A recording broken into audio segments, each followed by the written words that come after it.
Hello guys, welcome back. In this video I'm going to show you how to lock and unlock this device.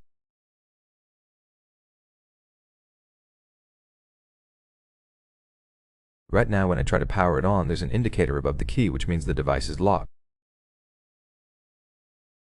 We cannot turn it on, pick any torch, or change the temperature.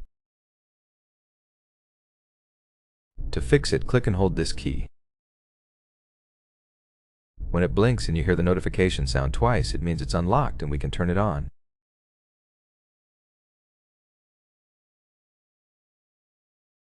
Now we can select torch or change the temperature.